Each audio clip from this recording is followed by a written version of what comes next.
manalangin sa mga Jesus. Amen. Magandang umaga sa lahat. Magandang umaga po, Ginoong Lali. Okay, mali nyo kung tawagin Ginoong Lali o Sir Lali na lang. Okay, bago kayo po ay mag-i-check ng mga ilalim ng buhay at nangangilalim ng inyong mga nalesa. Sige, mali nyo. Okay, kumusta kayo? Mabuti kong gano'n dahil manonood tayo bagong tatalakayin sa araw na ito. Sige, sino ang umiban sa klase? Sige.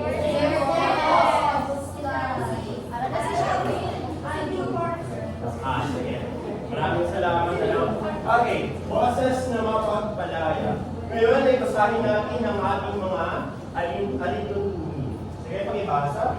Pakilawon ang inyong mga cellphone. Itaasang ka ng kamay kapag may gustong sabihin. Makinig ng maigi sa klase. Igalang ang mga kaklase at ang guro.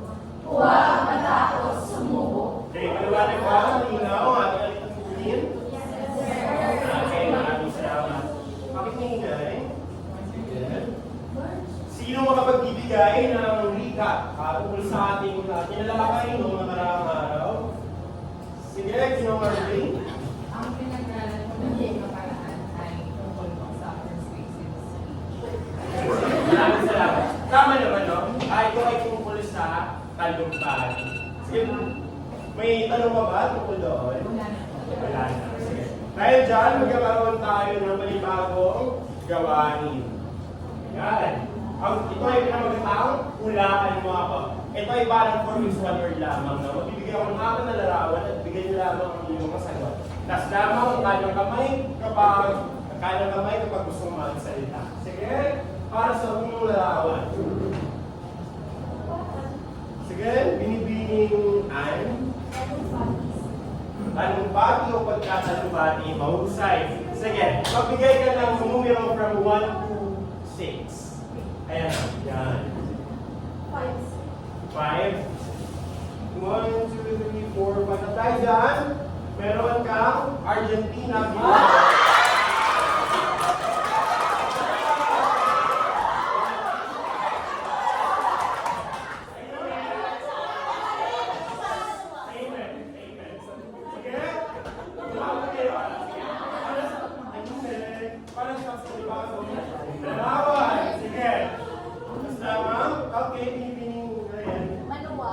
Maluwag. Tingnan natin. Magbigay ka ng numero. Number 3. Sige, tingnan natin. Ano kaya? Okay.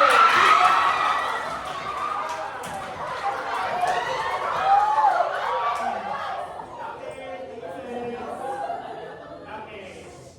Sige. Ang mga ito, ang mga ito ay bahagi ng ating bagong paksa sa araw nito. At ito ay maluwag na talumpati. Sige, basahin natin ang mga layunin sa araw na ito. Pagkatapos ng aralin, ang mga mag-aaral ay nasasama. Nagtatalakay ng malinaw ang maluwag na talumpati sa pamamagitan ng diskusyon sa klase at naipapahayag ng mahusay ang sariling tugon sa pamamagitan ng gawaing pinipili nila. Okay. Dahil dyan, magkakaroon tayo ng panibagong gawain at tinatawag na laliman. Manuto, ipaliwanag kung ano ang ipinapahiwatig ng mga larawan. So, parang picture analysis siya. Nagbigay kayo ipahayag nyo kung ano yung mga hinahin, ano yung mga gusto sabihin tungkol sa larawan. Sige, ayan. Sige, Ginoong John.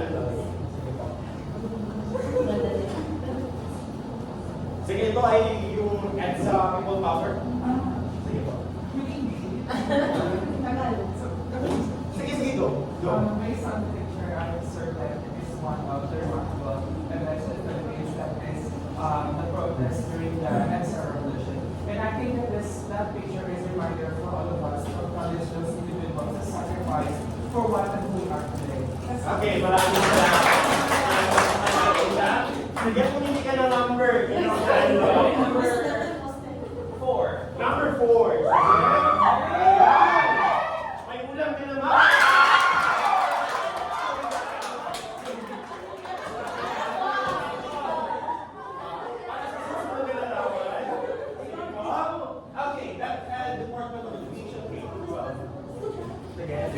Dito po. Uling-uling.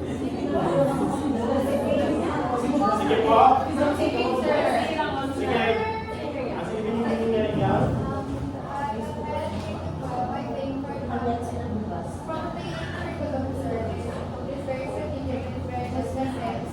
May mga activities na ini-include, and then with that is mas may joy ng mga estudyante po. Ayan, maraming salamat sa husay. Sige, pili ka ng number. One. One. Okay, pansit ka na.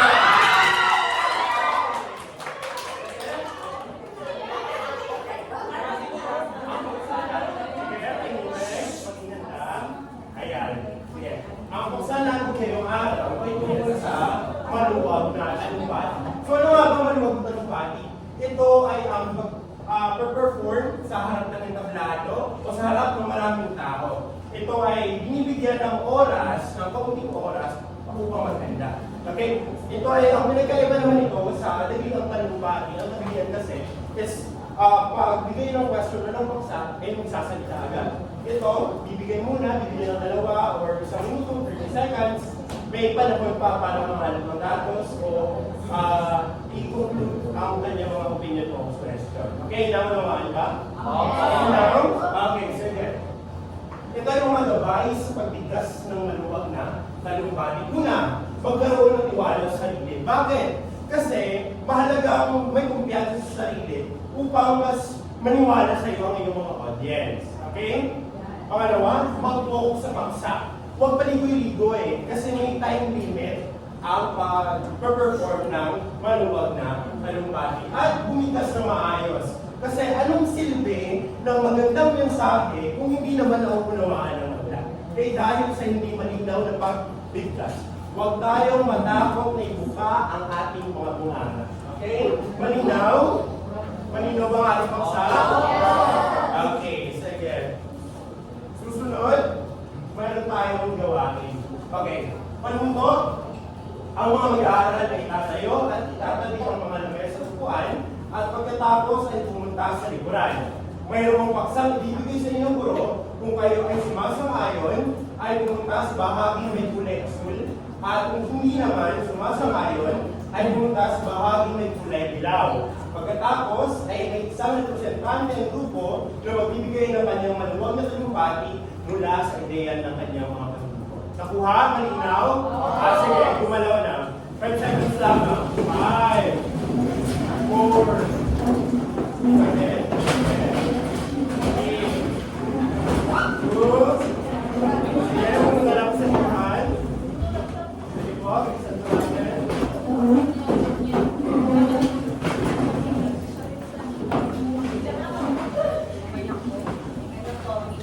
Okay. Okay na ba? Sige. Okay. Ang ating paksa ay legalisasyon ng diborsyo sa Pilipinas. Pumunta sa asul kung kayo ay sumasamayon, pumunta sa dilaw kung kayo ay hindi sumasamayon. Go! Bibigyan ko lang kayo ng limang segundo. Okay? At sa gitna, ako gitna. Sige. Sumasamayon sa blue, hindi sumasamayon sa dilaw. Ay, ano mo? Ayan. Okay? Sige. Bibigyan ko kayo ng 15 minuto. Bibigyan ko kayo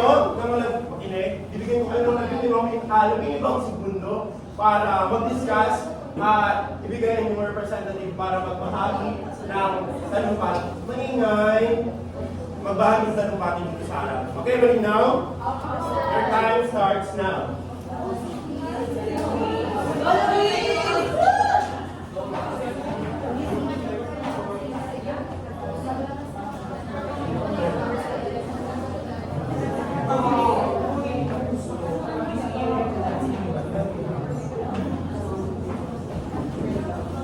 Okay, time's up. Sige. Okay na? Sige. Tabi muna ang mga members. Sige, magpagitna ang ating mga mananalumpati. Sige? Sige, sa representante. Okay, binibining Iisan, binibining metan. Sige. Hindi siya debate. Okay. Pahayag lamang ang inyong mga opinion. Bakit sumasamayon at bakit hindi sumasamayon. Okay? Labing ibang segundo lamang. Una ang sumasamayon. Sige. 1, 2, 3, go. So, in this I believe that divorce should be legalized in the Philippines to at least give an option to those who are involved in a failed or abusive marriage that has been going on for a long run, that is already being have a negative impact into those members that are involved in the marriage. It will not be abused because there will be amendments, it will also be applied to those who just need it, not those who do not need it. So this is for those who are abused, who are in a marriage that cannot be resolved by just simply talking Okay, to each other. maraming salamat. Maraming salamat sa inyong opinion. Sige, continue na yan. Paano nyo nga ba i-determine ang salitang Visayas? Bilang isang devoted na Kristiyano, naniniwala ko na ang kasal ay isang sagrado na pinag-iputan ng Panginoon. So, sa pag-legalize ng divorce, naniniwala kami na ito ay naakakan ang sanctity ng kasal at maging ang traditional family ng Pilipino bilang kontra. Okay, maraming salamat. Palakpan natin ang mga hindi lamang. Sige, palakpan natin. So ngayon, ay titingnan natin, tayo lahat ay may kanya-kanyang opinion tungkol sa paksang nasabi. Kaya titingnan natin, magpapanood tayo ng video at titingnan natin kung magbabago ba ang inyong mga pananaw tungkol sa issue nito. Sige, madali lamang.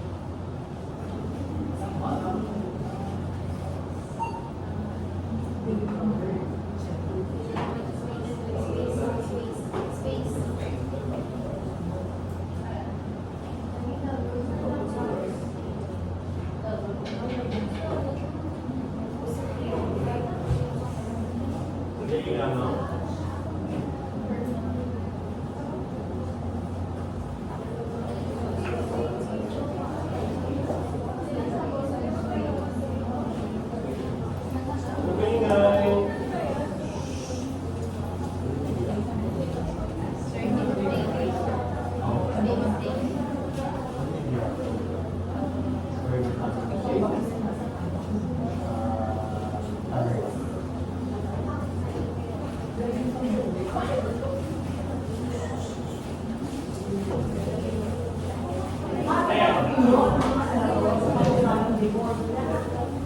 Okay, 3 minutes.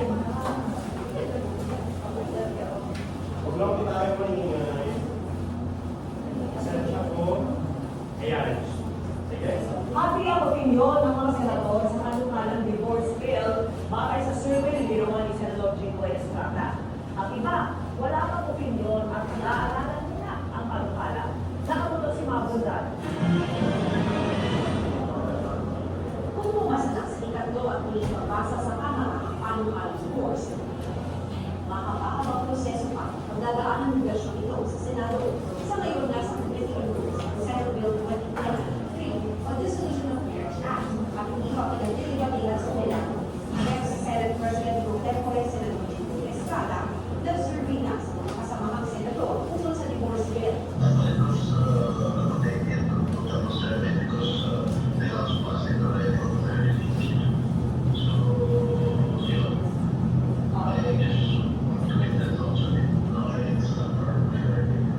Sa mga tinanong ni Estrada, anim ang boto sa divorce bill. Yan ay sinasabi ni Lisa Arteros, Robin Padilla, Chris Pope, Amy Marcos, Tia Quintano at Rafi Tulfo.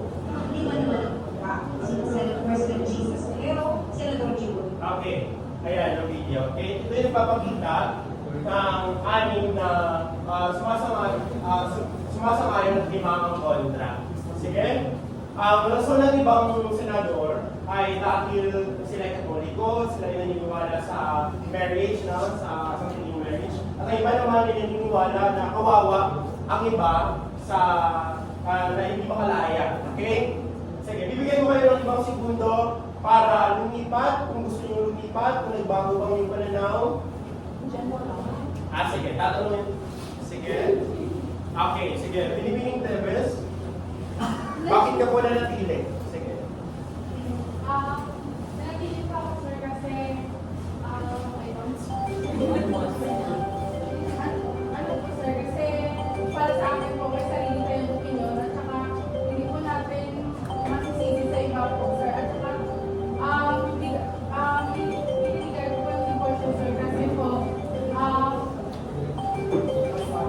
paano po kasi kapag, ano po, yung asawa mo na po, yung nalapit po, sir, kaya, Okay, maraming salamat. Ayan, pwede na kayong bumalik sa inyong upuan. Sige. Okay, okay, ayos. Ito. Okay. Pinamunod ko na makakuna lahat. Isa, dalawa, tatlo. Okay, dahil sa partisipasyon na lahat ay ayan. Okay? Sa inyong palagay, paano makakatulong ang maluwag na talumpati sa ating pang-araw-araw na ito? Sila, binibining Anne-Marie. Ang talumpati ng mga nagpasala, pagkalulang ang kami ng ito, or kalayaan para pakalang at mga Okay, pumili ka ng numero. Number 2. Okay. Sige.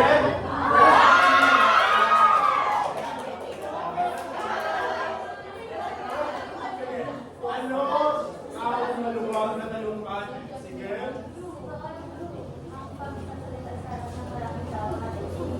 Binibigyan kayo ng maliit na oras para Okay, maraming salamat po.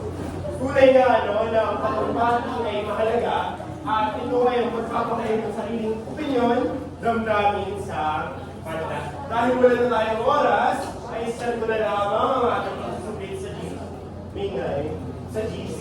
At ito ang ating takdang aralin. Ayan.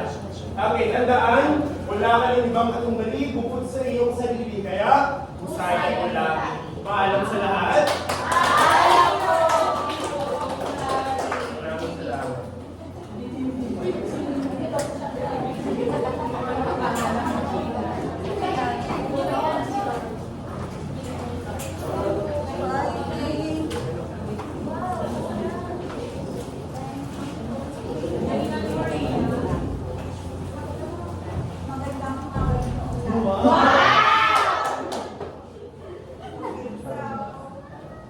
my comments for his demonstration this morning is for the consulting. So he is well-groomed, yes, he looks like that t-shirt I did. And the voice is quiet. The voice is well modulated and talks fluently in Filipino language, and that is very good. Like, he's not very good pagkadaan din ang boses ni Larry. And he is very confident when delivering his lesson and even though response sa mga students niya. He masters the flow of his lesson as well, and the flow of the definition.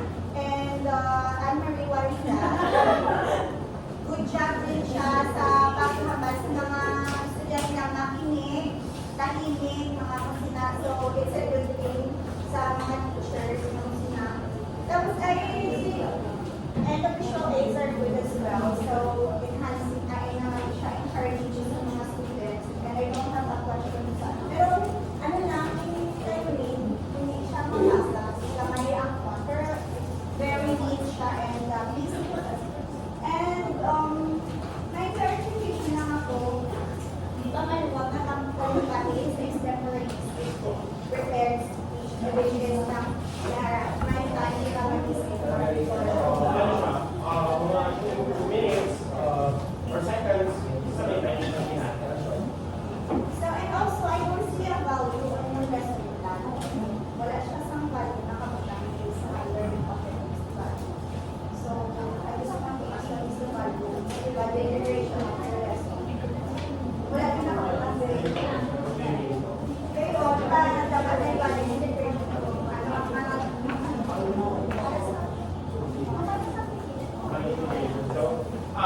Ang kasi ang malungkot pati sa pagpapahayag ng sarili. So lahat tayo ay nakatayo Huwag tayo matakot na magpakailan natin boses natin here. Thank you, Nar. And also, I have a question as well about the video, perhaps about the guidance. So I think that it's not really connected to the topic extemporary use. Pero the topic itself is extemporary use, which is the studentship ng mga 16 na dapat. I think since yung pa, ano yun, ang guidance, right? Values to be So, hindi ko lang sure kung tama ako pag-judge na weekend na tong video sa after na ano kasi, ang ano yung sinasabi na kailangang alamin ng group kung nagbago ba ang pananaw ng student after yung discussion or after yung sinabi nila. Okay. Yan lang, good job for me. And Alright, so for dalaga ko sa material, so ang nakita-kita namin siya kay kung nagawin ng mga students, like mapasasagawa sila kay ang usual case, carry sa kanto para bansawan, makikita niya ay lahat ng mga. Then also very engaging sa mga sa CGMA, mga stimuli itaas sila para mag-ibig siya sa activity ng mga prizes na para. Now for the improvement naman, so dapat bigay mo sa kawan sa ang Bulao or mo sa specific part sa mga kasi explain ka ang mga activities dito para mag-verify sa nila. Tapos sa message ko sa activity kay natin after nila na yung sa idea nila may papupo sila para makasita at makasita nila sa mga kay mas lagi makita sa Ang ano kasi, it takes time pa pag